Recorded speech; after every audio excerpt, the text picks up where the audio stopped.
બહુ સરસ મજાની કવિતા છે. હંકારી જા એવું શીર્ષક છે. કવિ સુંદરમ. તો સુંદરમ છે એ ગુજરાતી ભાષાના ઉત્તમ કવિ, વાર્તાકાર અને વિવેચક હતા. તેમનું આખું નામ ત્રિભુવનદાસ પુરુષોત્તમદાસ લુહાર. ભરૂચ જિલ્લાનું મિયા માતર એમનું વતન.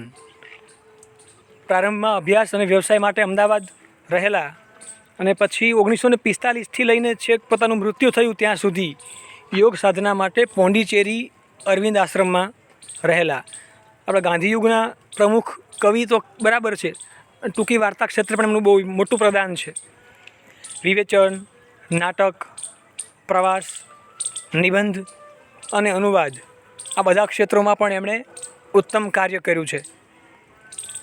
એમના સર્જન વિશે થોડીક વાતો કરીએ તો કાવ્યમંગલા, કોયા ભગતની કડવી વાણી, ગરીબોના ગીતો, વસુધા, રંગ રંગ વાદળિયા, યાત્રા, વરદા, મુદિતા, ઉત્કંઠા આ બધા એમના કાવ્ય સંગ્રહો છે.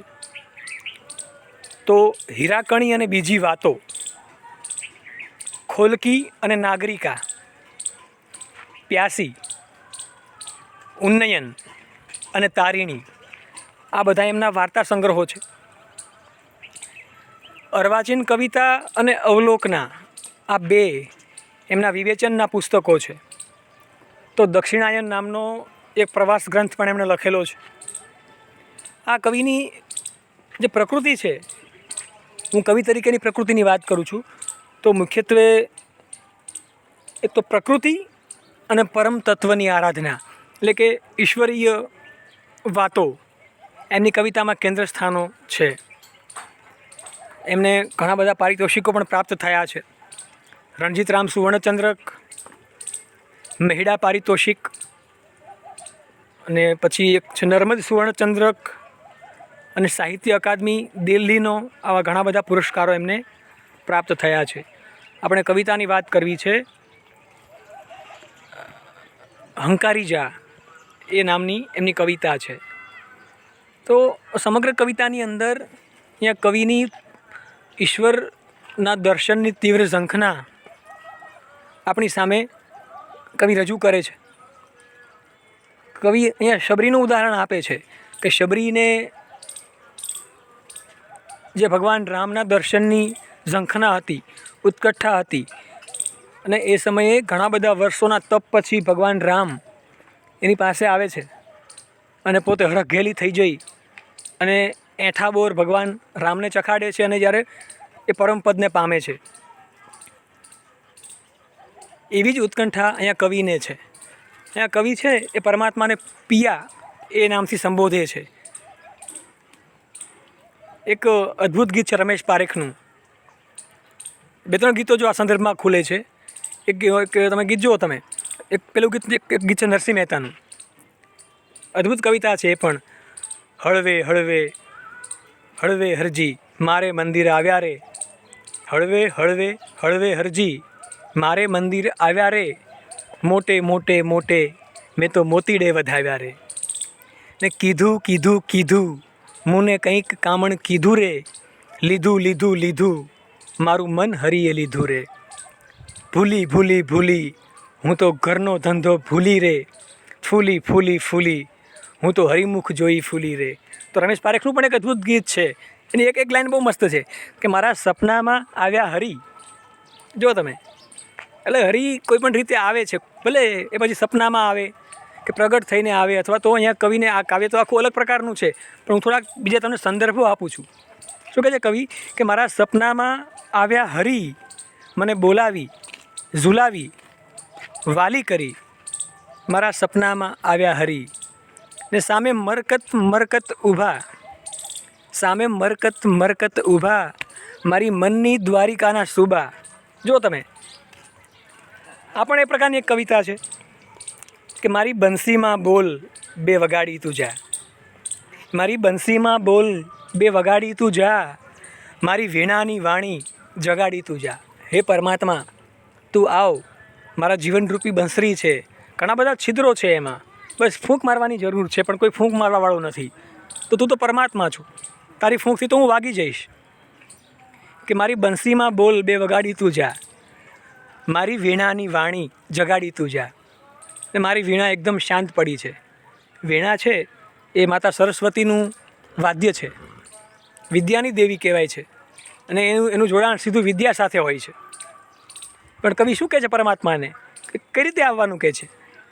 ઝંઝાના ઝાંઝરને પહેરી પધાર પિયા, કામના કમાડ મારા ઢંઢોળી જા. જો તું આવ, વેલકમ, તારું સ્વાગત છે, પણ તું ઝંઝાના ઝાંઝરને પહેરીને આવજે, જેથી મારા કામના કમાડ છે ને થોડા ખુલી શકે. પછી ફરીથી એ જ વાત આવે છે જે વાત ગંગા સતીએ કીધી છે, જે આપણા બધા સંત કવિઓ કહી ગયા છે. મનુષ્ય જીવનના જે છ દુશ્મનો છે, કામ, ક્રોધ, લોભ, મદ, મોહ અને મત્સર, એ દુશ્મનોને જો તમે વશ કરી શકો, તમે કાબૂમાં કરી શકો, તો તમારું જીવન છે ઉન્નત બને અને ભક્તિ માર્ગે તમે આગળ વધી શકો. જો શું કહે છે કવિ, કે પોઢેલી પાપણના પડદા ઉપાડી જરા, પોઢેલી પાપણના પડદા ઉપાડી જરા, સોનેરી સોણલું બતાડી તું જા.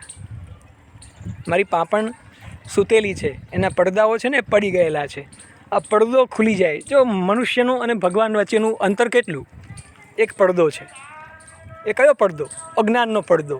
અજ્ઞાનનો પડદો હટી જાય તો પછી બધી જ આખા વિશ્વમાં અજવાળું થઈ જાય. પણ એ પડદો હટાવવા માટે ગુરુની જરૂર પડે. એવો સાચો ગુરુ મળે, એવો સાચો માર્મી મળે તો એ પડદો દૂર થઈ જાય.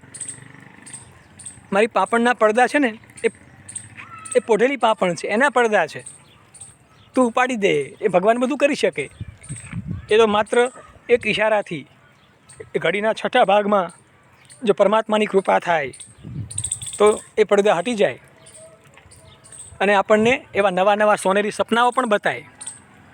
કવિ આગળ કહે છે, જો કવિનું જીવન કેવું હતું, કેમ જરૂર છે ભગવાનની એને, અથવા તો શા માટે બોલાવે છે ભગવાનને.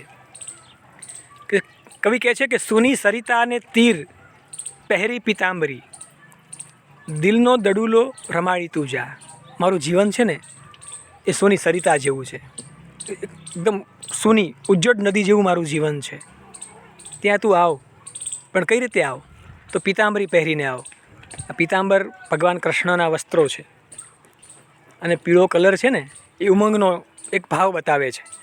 મારું જીવન અસ્તવ્યસ્ત થઈ ગયું છે, અસ્તવ્યસ્ત અને અતિશય ત્રસ્ત થઈ ગયું છે, એકદમ સૂનું, ઉજ્જડ, વેરાન. તો તું આવ, પિતાંબરી પહેરીને આવ, અને મારા દિલના જે બધા ભાવો છે, મારા દિલનો દડુલો છે, એ રમી શકે એનાથી. ભગવાન કૃષ્ણ બધું કરી શકે છે, પરમાત્મા છે. કવિ આગળ કહે છે કે ભૂખી શબરીના બોર બે એક આરોગી, જન્મ ભૂખીને જમાડી તું જા.